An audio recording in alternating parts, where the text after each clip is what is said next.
धूम्रपान घातक है और उसका धुआं भी। ये सच है क्या? धूम्रपान आपके लिए हानिकारक है और आपके चाहने वालों के लिए भी। पापा क्या हुआ? फिक्र मत करो बेटा, अब हम धूम्र मुक्त रहेंगे। पापा अब सबसे प्यारे हो। दूसरों को आपके धूम्रपान करने की कीमत न चुकाने दें। धूम्रपान पड़ेगा महंगा। राष्ट्रीय स्वास्थ्य मिशन, स्वास्थ्य विभाग हरियाणा द्वारा जनहित में जारी।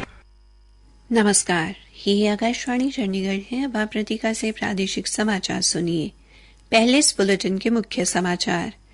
मुख्यमंत्री नायब सिंह सैनी ने मौजूदा वित्त वर्ष में हरियाणा में 976 खेल नर्सरियां खोले जाने को मंजूरी दी। हरियाणा के सिंचाई एवं जल संसाधन राज्य मंत्री डॉ अभय सिंह यादव ने कहा कि दिल्ली को उनके हक से अधिक पानी दिया जा रहा है। देश में 1 जुलाई से 3 नए आपराधिक कानून लागू होंगे। इलेक्ट्रॉनिक रिकॉर्ड को प्राथमिक साक्ष्य के रूप में मान्यता मिलेगी। हरियाणा के मुख्यमंत्री नायब सिंह 20 जून को महाराजा अग्रसेन हिसार हवाई अड्डे के दूसरे चरण के विभिन्न सिविल कार्यों का लोकार्पण करेंगे। और मुख्यमंत्री ने हरियाणा राज्य शुभ्र ज्योत्सना योजना के तहत दी जा रही मासिक पेंशन में वृद्धि करने के निर्देश दिए। अब समाचार विस्तार से। मुख्यमंत्री नायब सिंह ने आज वित्त वर्ष 2024-25 में हरियाणा में 976 खेल नर्सरियां खोले जाने को मंजूरी दी। उक्त नर्सरियों में से 196 खेल नर्सरियां सरकारी स्कूलों को दी गई हैं। इसी तरह से 115 खेल नर्सरियां ग्राम पंचायतों को, 278 खेल नर्सरियां निजी संस्थानों और 387 खेल नर्सरियां निजी स्कूलों को आवंटित की गई हैं। इन खेल नर्सरियों में 28 विभिन्न खेल स्पर्धाओं में खिलाड़ियों को पारंगत बनाया जाएगा। हरियाणा के सिंचाई एवं जल संसाधन राज्य मंत्री डॉ अभय सिंह यादव ने कहा कि हरियाणा दिल्ली को पूरा पानी दे रहा है, बल्कि उनके हक के पानी से अधिक पानी दिया जा रहा है। हरियाणा सरकार ने न कभी पहले पानी देने में कोताही की है और न आगे की जाएगी। डॉ यादव ने कहा कि हरियाणा द्वारा पूरा पानी देने के बाद भी अगर दिल्ली में पानी की कमी रहती है तो उन्हें अपने प्रबंधन को देखना चाहिए। डॉ यादव ने कहा कि दिल्ली के पानी के आंतरिक वितरण में उन्हें सुधार करने की जरूरत है। उन्होंने कहा कि उच्चतम न्यायालय ने आदेश दिया था कि यमुना नदी बोर्ड हिमाचल से आने वाले पानी का सत्यापन करेगा, लेकिन हिमाचल से पानी आया ही नहीं है। राज्य मंत्री ने कहा कि उच्चतम न्यायालय ने वर्ष 2002 में स्पष्ट आदेश दिए थे कि सतलुज यमुना लिंक नहर बने और उसका पानी हरियाणा को मिले, लेकिन उच्चतम न्यायालय के आदेश के बावजूद आज तक उस फैसले पर अमल नहीं हुआ। डॉ यादव ने कहा कि सतलुज यमुना लिंक नहर बनवाने का प्रयास जारी रहेगा। देश में 1 जुलाई से 3 नए आपराधिक कानून भारतीय न्याय संहिता 2023, भारतीय नागरिक सुरक्षा संहिता 2023 और भारतीय साक्ष्य अधिनियम 2023 लागू हो जाएंगे। भारतीय न्याय संहिता 2023 भारतीय दंड संहिता 1860 का और भारतीय नागरिक सुरक्षा संहिता 2023 दंड प्रक्रिया संहिता 1973 का स्थान लेगी। इसी तरह भारतीय साक्ष्य अधिनियम 2023 भारतीय साक्ष्य अधिनियम 1872 को प्रतिस्थापित करेगा।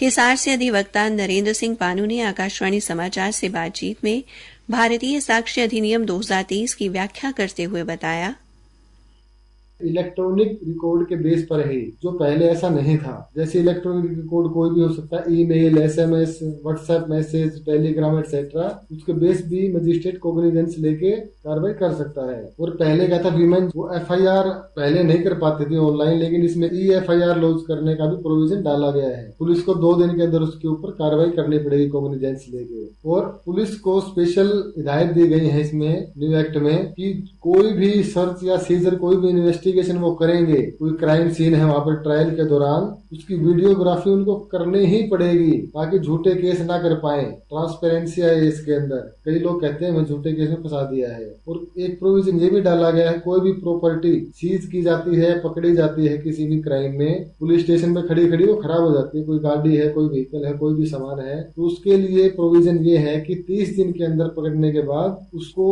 बेच सकते हैं और जो कोर्ट का जो अकाउंट है, पैसे जो मिलेगा उसमें जमा कर दिया जाएगा। और ऐसे जो साक्ष्य अधिनियम आया है उसके अंदर इलेक्ट्रॉनिक एविडेंस है, उसको एडमिसिबल माना जाएगा। पहले क्या था, कुछ कंडीशन होती थी तभी माना जाता था, लेकिन अब इसकी ऑथेंटिसिटी बढ़ जाएगी क्योंकि आज के जो दौर है इसमें इलेक्ट्रॉनिक एविडेंस की ज्यादा ही डिमांड हो गई है और सबूत भी ज्यादातर इलेक्ट्रॉनिक फॉर्म में ही मिलते हैं। श्री पानू ने बताया कि भारतीय साक्ष्य अधिनियम 2023 इलेक्ट्रॉनिक रिकॉर्ड को प्राथमिक साक्ष्य के रूप में मान्यता देता है। नए आपराधिक कानूनों में न्याय एवं निष्पक्षता बनाए रखते हुए समकालीन समाज की जटिलताओं का हल किया गया है। 18वीं लोकसभा का पहला सत्र इस महीने की 24 तारीख से शुरू होगा। इस सत्र में नवनिर्वाचित सदस्यों को शपथ दिलाई जाएगी और लोकसभा अध्यक्ष का चुनाव किया जाएगा। राष्ट्रपति द्रौपदी मुर्मू संसद के दोनों सदनों को संबोधित करेंगी और उनके अभिभाषण पर चर्चा होगी, जबकि राज्यसभा का सत्र भी इस महीने की 27 तारीख को शुरू होगा।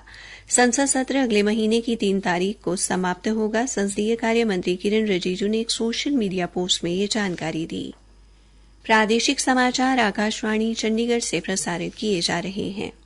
हरियाणा के मुख्यमंत्री नायब सिंह 20 जून को महाराजा अग्रसेन हिसार हवाई अड्डे के दूसरे चरण के विभिन्न सिविल कार्यों का लोकार्पण करेंगे। नागरिक उड्डयन मंत्री डॉ कमल गुप्ता ने आज चंडीगढ़ में हिसार हवाई अड्डे तांबाला में सिविल एनक्लेव की स्थापना को लेकर नागरिक उड्डयन विभाग अम्बाला से वायुसेना तथा भारतीय विमानपत्तन प्राधिकरण के अधिकारियों के साथ समीक्षा बैठक की अध्यक्षता करने के बाद ये जानकारी दी। उन्होंने कहा कि अधिकारियों को अम्बाला में स्थापित किए जा रहे सिविल एनक्लेव के बारे, वायुसेना के साथ हुए समझौते तथा भारतीय विमानपत्तन प्राधिकरण के अधिकारियों के साथ मिलकर कार्य को आगे बढ़ाने के निर्देश दिए गए हैं। डॉ कमल गुप्ता ने बताया कि हिसार हवाई अड्डे पर हरियाणा विमानपत्तन विकास निगम के अध्यक्ष का कार्यालय, AT runway, CAT I ATC, GSC, PTT, link taxi, basic speed parameter road और बरसाती नाला बनाने का कार्य लगभग पूरा हो गया है। हरियाणा के मुख्यमंत्री नायब सैनी ने अधिकारियों को हरियाणा राज्य शुभ्र ज्योत्सना पेंशन योजना के तहत दी जा रही मासिक पेंशन में वृद्धि करने के निर्देश दिए हैं। इस योजना के तहत अभी 15,000 रुपए पेंशन दी जा रही है। पेंशन योजना के लाभार्थियों की संख्या लगभग 900 है। उन्होंने मुख्यमंत्री विवाह शगुन योजना के तहत दी जाने वाली 71,000 रुपए की राशि में से 61,000 रुपए पंजीकरण के साथ ही जारी करने की हिदायत भी की, ताकि संबंधित लाभार्थी अपनी बेटी की शादी के लिए इस राशि को प्रयोग कर सकें। हरियाणा सरकार ने प्रदेश में विवाह पंजीकरण प्रक्रिया को आसान बनाते हुए ग्रामीण क्षेत्रों में सिटी मजिस्ट्रेट, तहसीलदार, नायब तहसीलदार व खंड विकास पंचायत अधिकारी सहित ग्राम सचिव को विवाह पंजीयक यानी मैरिज रजिस्ट्रार के रूप में नामित किया है। इससे पहले ग्रामीण स्तर पर केवल तहसीलदार के पास ही विवाह पंजीकरण का अधिकार था। इसी प्रकार शहरी क्षेत्रों के लिए संयुक्त आयुक्त, कार्यकारी अधिकारी, सचिव नगर समिति, तहसीलदार व नायब तहसीलदार नामित रजिस्ट्रार होंगे। सरकारी प्रवक्ता ने बताया कि सरकार द्वारा इस संबंधी अधिसूचना जारी कर दी गई है। हरियाणा के स्वास्थ्य, चिकित्सा, शिक्षा व अनुसंधान एवं आयुष मंत्री डॉ कमल गुप्ता ने आज 10वें अंतर्राष्ट्रीय योग दिवस की तैयारियों के संबंध में आयुष विभाग तथा हरियाणा योग आयोग के अधिकारियों के साथ समीक्षा बैठक की। डॉ गुप्ता ने बताया कि हरियाणा सरकार ने 21 जून को अंतर्राष्ट्रीय योग दिवस के अवसर पर सभी जिलों में जिला एवं खंड स्तर पर सुबह 7 से 8 बजे तक योग कार्यक्रम आयोजित करने का निर्णय लिया है। अंतर्राष्ट्रीय योग दिवस कार्यक्रम में भाग लेने वाले प्रतिभागियों को योग प्रशिक्षण प्रदान करने के लिए 29 मई से योग प्रशिक्षण कार्यक्रम भी आयोजित किए जा रहे हैं, जो 15 जून तक जारी रहेंगे। उन्होंने बताया कि 13 से 16 जून तक जिला स्तर पर 3 दिवसीय प्रशिक्षण कार्यक्रम में मंत्रियों, सांसदों, विधायकों, प्रशासनिक अधिकारियों, सभी विभागों के अन्य अधिकारियों व कर्मचारियों, निर्वाचित सदस्यों, पुलिस विभाग के अधिकारियों व कर्मचारियों, एनसीसी व स्काउट कैडेट, नेहरू युवा केंद्र के कर्मियों एवं इच्छुक जनसाधारण को योग प्रशिक्षण दिया जाएगा। उन्होंने बताया कि 19 जून को सुबह 7 से 8 बजे तक सभी जिलों में मुख्य कार्यक्रम के लिए प्रायोगिक अभ्यास होगा और जिला स्तर पर जिला प्रशासन द्वारा योग मैराथन का आयोजन किया जाएगा। इसी के साथ ये समाचार बुलेटिन समाप्त हुआ। पापा, टीवी में कहते हैं धूम्रपान घातक है और उसका धुआं भी। ये सच है क्या?